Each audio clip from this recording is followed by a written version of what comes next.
সকল ক্রাফট ও আর্ট প্রেমীদের জানাই দি ক্রাফট লাভার ইউটিউব চ্যানেলে অনেক অনেক স্বাগত। আজকের এই গয়নার সেটটি বানানোর জন্য এই রকম ডিফারেন্ট সাইজের কার্ডবোর্ডের পিস নিয়েছি। কার্ডবোর্ডের পিসগুলিকে কাপড় দিয়ে কভার করে নিয়েছি। এখানে লকেটটি বানানোর জন্য দেখো এই রকম কয়েকটি কার্ডবোর্ডের পিস নিয়েছি। সবচেয়ে বড় যে রাউন্ড শেপটি ছিল তার পেছন দিকে আমি গ্লু লাগিয়ে নিচ্ছি, তারপরে একটি কাপড় লাগিয়ে নিলাম।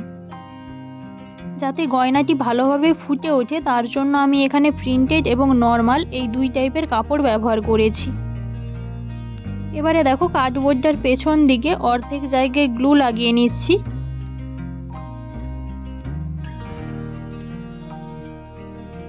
তারপরে এই যে বড় অর্ধবৃত্তাকার শেপটা আছে তার ঠিক এই রকম পজিশনে লাগিয়ে নিলাম।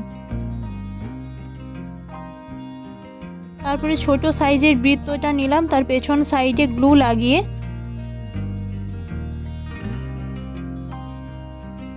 এই বড় সাইজের বৃত্তটা ঠিক একটু ওপরের দিক করে লাগিয়ে নিলাম এটা।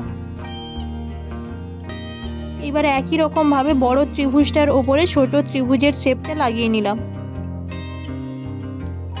একই রকম ভাবে এগুলোও করে নেব। এইবারে দেখো একটি সুতো নিয়েছি, ম্যাক্সিমাম 12 সেমি নিলেই হবে। এইবারে সুতোটার মধ্যে একটা কড়ি গেঁথে নিচ্ছি।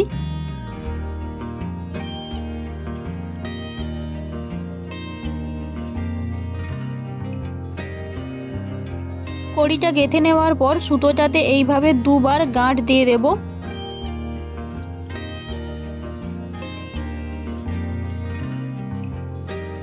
এইবারে দেখো কড়িটার সামনের দিকে মুখের অংশটাতে একটু গ্লু লাগিয়ে সুতোটার একটা প্রান্ত এইভাবে লাগিয়ে নিচ্ছি।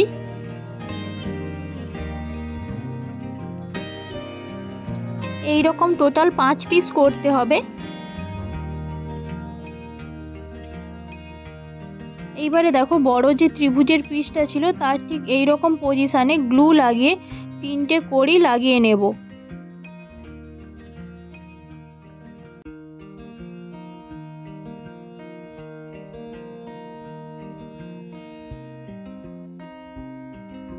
এবারে পেছনের দিকে পুরোটাতে গ্লু লাগিয়ে কাপড় লাগিয়ে নেব।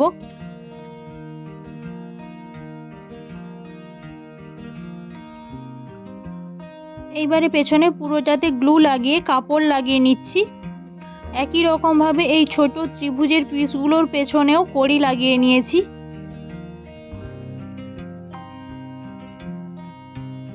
এবারে দেখো 4 পিস আই পিন প্রয়োজন। এবারে এই আই পিনগুলোকে ইয়াররিংগুলির ওপরের দিকে ঠিক এই রকম পজিশনে গ্লু দিয়ে আটকে দেব।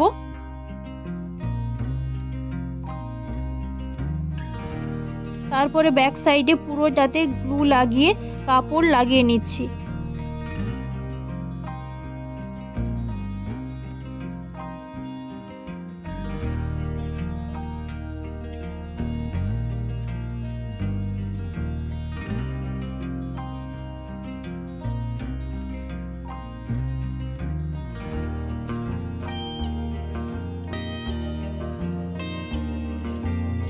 একই রকম ভাবে অন্য পিসটিও করে নিয়েছি।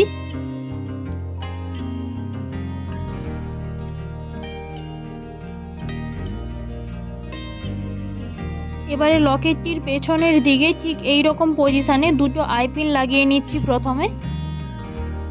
তারপরে একই রকম ভাবে পুরোটাতে গ্লু লাগিয়ে কাপড় লাগিয়ে নেব।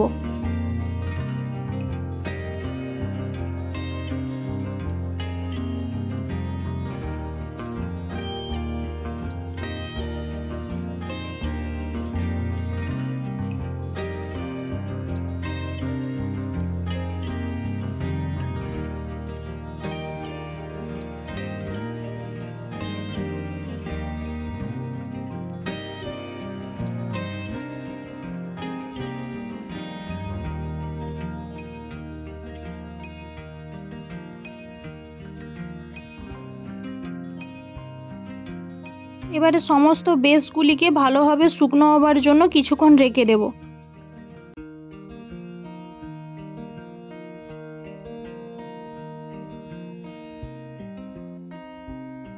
ভালোভাবে শুকনো হয়ে যাওয়ার পর দেখো ইয়াররিংয়ের এইরকম নিচের দিকগুলো আর ত্রিভুজগুলোর ওপর দিকে এইভাবে সূচ দিয়ে ফুটো করে নেব।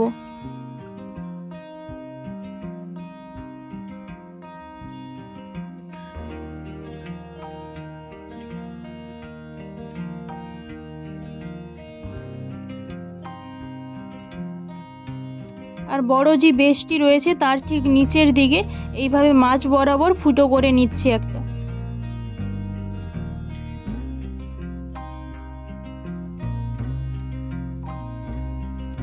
এরপরে জাম্প রিংয়ের সাহায্যে ত্রিভুজগুলিকে এইভাবে লকেটের নিচের দিকে এবং ইয়াররিংগুলির নিচের দিকে অ্যাড করতে থাকবো।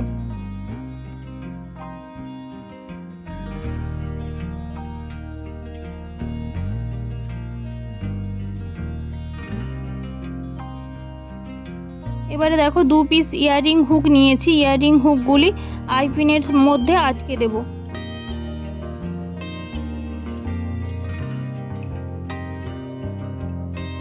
এখানে আমার দুটো ইয়াররিং করা কমপ্লিট হয়ে গিয়েছে। এবারে ব্যাক ডোরির জন্য আমি 2 পিস করে সুতো নিয়েছি, প্রতিটা 40 ইঞ্চ করে। 2 পিস টোটাল 4 পিস সুতো নিয়েছি। এক সাইডে 2 পিস সুতো গলিয়ে ডবল করে নিলাম। তারপরে একটা কটন বল আমি এখানে অ্যাড করছি, তোমরা একটার জায়গায় 2, 3টে তোমাদের ইচ্ছে মতো অ্যাড করতে পারো। তবে এই লকেটটার সাথে একটা কটন বল, ঢোল সাইজের কটন বল একটা অ্যাড করলেই ভালো লাগবে। তারপরে সমস্ত সুতোগুলোকে একসাথে করে একটি অ্যাডজাস্ট কটন বল লাগিয়ে নিলাম। তারপরে শেষ প্রান্তে গাঁট দিয়ে দিচ্ছি। আমি এখানে ঢোল সাইজের 2টো কটন বল অ্যাড করেছি। তোমরা যদি এই সাইজের কটন বল বানানোর দেখতে চাও তাহলে তার লিঙ্ক আমি ডেসক্রিপশানে দিয়ে রেখেছি, দেখে নিতে পারো।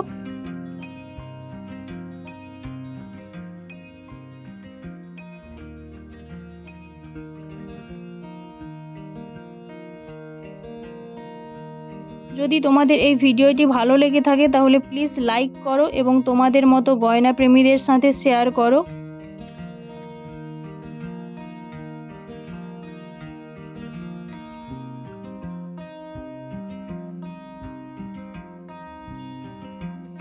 ধন্যবাদ ভিডিওটি দেখার জন্য।